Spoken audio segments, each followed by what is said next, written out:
السلام علی سید الاشرف الانبیاء والمرسلین۔ عزیزان ملت، میں نے ویسے تو اس موضوع پر بہت سی مرتبہ گفتگو کی ہے، اور گفتگو زیادہ اس لیے کی ہے چونکہ موضوع بڑا اہم ہے۔ والدین کی نافرمانی چونکہ بڑے پیمانے پر کی جا رہی ہے، اس لیے میں اس موضوع پر بہت زیادہ لب کشائی کرتا ہوں، چونکہ یہ بات ہم نے سنی اور پڑھی ہے کہ جس بات کو بکثرت بیان کیا جائے تو وہ چیز عمل میں آ جاتی ہے۔ بہرکیف اللہ کے نبی علیہ الصلوۃ والسلام سے پوچھا گیا تھا صحابہ کے واسطے سے قیامت کب آئے گی۔ اللہ تعالیٰ نے قرآن میں آیت نازل فرمائی یسألونک عن الساعة ایان مرساها، لوگ آپ سے سوال کر رہے ہیں قیامت کے سلسلے میں، قیامت کب آئے گی۔ اے نبی آپ ان کو بتائیں، قل انما علمها عند اللہ، قیامت کب آئے گی اس کا علم تو صرف اور صرف میرے اللہ کے پاس، اس کا علم میرے پاس نہیں ہے۔ قیامت کب آئے گی اس کا علم صرف اور صرف میرے اللہ کے پاس۔ تو فیصلہ ہو گیا، تو صحابہ کرام نے فرمایا اللہ کے نبی ہمیں کوئی نشانی تو بتلائیں، کوئی نشانی تو بتلائیں ہمیں تاکہ ہمیں علم ہو جائے کہ قیامت کب آئے گی۔ تو اللہ کے نبی علیہ الصلوۃ والسلام نے فرمایا کہ جب ماں باپ کو ذلیل کیا جائے گا تو قیامت آ جائے گی، جب ان کے ساتھ برا سلوک ہوگا تو قیامت آ جائے گی، جب ان کے ساتھ برا رویے سے لوگ پیش آئیں گے قیامت آ جائے گی۔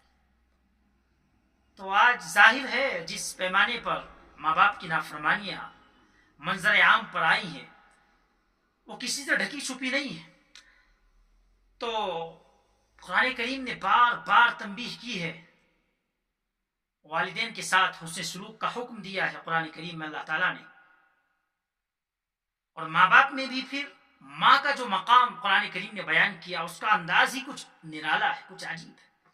وَهْنًا عَلَى وَهْنٍ وَفِصَالُهُ فِي عَامَيْنِ أَنِ اشْكُرْ لِي وَلِوَالِدَيْكَ، قرآن نے فرمایا کہ تمہاری اماں جس کے ساتھ تم بدتمیزی سے بد کلامی سے پیش آتے ہو، وَهْنًا عَلَى وَهْنٍ، بوجھ پر بوجھ اٹھاتی ہے، پہلے حمل کا بوجھ 9 ماہ تمہیں اپنے پیٹ میں رکھ کے گھومتی ہے، ڈاکٹر کھانا بند کر دیتے ہیں، آپ کھانا نہیں کھا سکتے بچے کی وجہ سے، ٹہلنا بند ہو جاتا ہے، شادیوں میں جانا بند ہو جاتا ہے، نہ جانے کن کن چیزوں سے مائیں گزرتی ہیں ان 9 مہینوں کے درمیان میں۔ لیکن وہی بچہ جب بڑا ہوتا ہے، وہی بچہ جب قوت بازو اس کے مضبوط ہو جاتے ہیں، اپنے طاقت بازو کی بنیاد پر انہی ماں باپ کا سامنا کرتا ہے، اسی ماں کے سامنے بد کلامی سے پیش آتا ہے، پیشانی پر شل لے کے آتا ہے، پیشانی میں بل آتے ہیں اسی ماں کے اس کہنے پر۔ یہ معاملہ ہے معاشرے کا۔ وَهْنًا عَلَى وَهْنٍ وَفِصَالُهُ فِي عَامَيْنِ، اللہ فرماتے پھر 2 سال مستقل تمہیں دودھ پلاتی ہے۔ کتنے سال؟ 2 سال پھر مستقل تمہیں دودھ پلاتی ہے۔ 2 سال، کتنے سال دودھ پلاتی ہے؟ مستقل 2 سال تمہاری اماں تمہیں دودھ پلاتی ہے۔ 2 سال اپنے سینے سے لگانا، کسی کو مسلسل لگانا، صبح و شام لگانا، رات و دن لگانا، یہ آسان ہے؟ اس کے باوجود ماؤں کے ساتھ ایسا رویہ۔ عزیزان ملت، نوجوانوں سے کہوں گا کہ نوجوان اس کا خیال رکھیں، اپنے ماں باپ کو کبھی نہ بھلائیں۔ آپ کہیں بازار میں ہیں، آپ کہیں دکان پر ہیں، شاپنگ کر رہے ہیں بچوں کے لیے، سامان خرید رہے ہیں، اپنے اس باپ کو، اپنی اس ماں کو ضرور یاد رکھیں جن کی وجہ سے آپ آج دنیا میں عزت کے ساتھ زندگی گزار رہے ہیں۔ جو ماں اور باپ تمہیں رات کے کسی حصے میں، دن کے کسی حصے میں، دنیا کے کسی گوشے میں، کسی کونے میں تمہیں نہیں بھولتے، تو ایک اولاد کا بھی حق بنتا ہے کہ وہ کسی بھی وقت اپنے ماں باپ کو نہ بھولے، ان کا پورا خیال رکھیں، ان کی کھانے کا، ان کے پینے کا، ان کے رہنے کا، ان کے دوا کا، ہر چیز کا علاج، اگر وہ کسی پریشانی میں، مرض میں مبتلا ہے، پورا خیال رکھیں۔ قیامت کی نشانی ہے، ماں باپ بڑے پیمانے پر رسوا کیے جا رہے ہیں، ماں باپ بڑے پیمانے پر ذلیل ہو رہے ہیں، ذلیل کیے جا رہے ہیں۔ بچے اپنے گھروں میں آتے ہیں، اپنے ماں باپ سے باقاعدہ مل کر اپنے اپنے گھروں میں باقاعدہ داخل ہو جاتے ہیں۔ ان ماں باپ کے پاس بیٹھیے، آپ ان کے ذریعے سے دنیا میں آئے ہو، آپ ان کے پاس بیٹھیں، ان کا خیال رکھیں، ان کی باتوں کو سنیں، ان سے نصیحتیں لیں، ان سے باقاعدہ سیکھیں کچھ دنیا میں زندگی گزارنے کا طریقہ. آپ چاہے کتنے بڑے عالم بن گئے، کتنے بڑے engineers, doctors, philosopher, lecturer, teachers, principles, آپ جو چاہے بن گئے، لیکن آپ اپنے ماں باپ سے چھوٹے ہی رہیں گے، بڑے نہیں بن سکتے. اس کا خیال رکھیں. وہ بڑے ہیں، وہ بڑے رہیں گے. اس لیے اپنے ماں باپ کے ساتھ اچھا سلوک کریں، ان کے ساتھ اچھائی کے ساتھ پیش آئے. ماں کا خیال رکھیں. باپ کو چوتھے نمبر پر ذکر کیا ہے. میرے اوپر صحابہ کرام، صحابی اللہ کے نبی کی خدمت میں، اللہ کے نبی میرے اوپر سب سے زیادہ حق کس کا ہے؟ فرمایا تمہاری ماں کا ہے.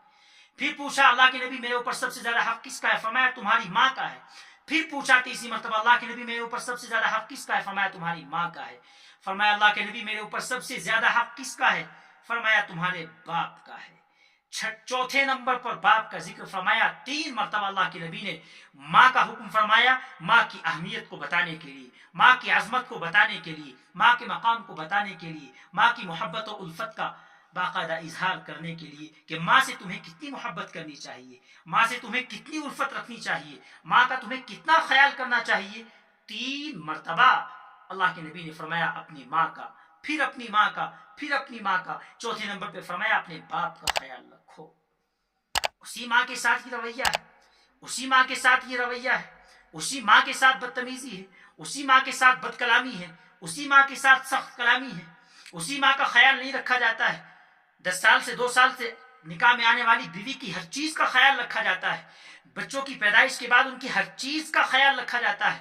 لیکن خیال نہیں رکھا جاتا تو ان ماں باپ کا، ان والدین کا خیال نہیں رکھا جاتا جن والدین کے ذریعے سے تمہیں سب کچھ ملا ہے، جو والدین تمہیں ہر دعا میں یاد رکھتے ہیں، جن کے بارے میں اللہ کے نبی نے فرمایا کہ بوڑھا باپ اگر سفید داڑھی کے ساتھ، بوڑھا باپ اگر ہاتھ اٹھا دے اپنی اولاد کے لیے تو وہ ہاتھ رد نہیں کرتا اللہ تعالیٰ، وہ دعائیں رد نہیں کی جاتی آسمان سے.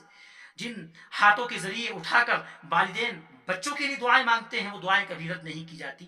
اتنا بڑا مقام بڑے بڑے بزرگان دین سے ہم نے سنا ہے، اپنے اساتذہ سے بارہا سنا ہے کہ اگر تمہارے والدین زندہ ہے تو ان سے دعا کے لیے کہو. بڑے سے بڑا بزرگ اگر دعا کرے گا تو 1 مرتبہ اس کو آسمان سے رد کیا جا سکتا ہے، لیکن اگر تمہارا باپ، تمہاری ماں تمہارے لیے ہاتھ اٹھا کر دعا کریں گی تو کبھی آسمان سے وہ خالی ہاتھ نہیں آئیں گے. وہ ہاتھ ہمیشہ بھر کے اللہ تعالیٰ واپس کرتا ہے، خالی ہاتھ کبھی نہیں لوٹاتا. ماں باپ کی دعائیں آج ہم سب سے کہتے ہیں دعا کرنا، حضرت دعا کرنا، امام صاحب دعا کرنا، عالم صاحب دعا کرنا. والدین زندہ ہے، ارے ان سے دعا کراؤ. ان کی دعائیں کبھی آسمان سے باقاعدہ رد نہیں کی جاتی، ان کے ہاتھ کبھی خالی نہیں لوٹائے جاتے ہیں. ان سے دعا کروائیے آپ. اور بزرگ کیا کریں گے؟ بزرگ کی دعا اپنے بیٹے کے حق میں قبول ہو جائے گی، لیکن آپ کے حق میں آپ کے باپ کی دعا زیادہ قبول ہوگی. آپ اس کی خدمت کریے، اس کے پیر دبائیے، اس سے باقاعدہ پورے طور پر دعا کروائیے. اس کی دعا آپ کے یہاں، اللہ کے یہاں قبول ہوگی. باقاعدہ اس کی باقاعدہ خدمت کریے آپ. میں عرض کر رہا تھا آپ سے. چلیے خیر، وقت بہت ہو چلا ہے. انشاءاللہ پھر کسی موقع پر اس موضوع پر گفتگو ہوگی. اللہ تعالیٰ مجھے بھی، آپ کو بھی، اپنے والدین کا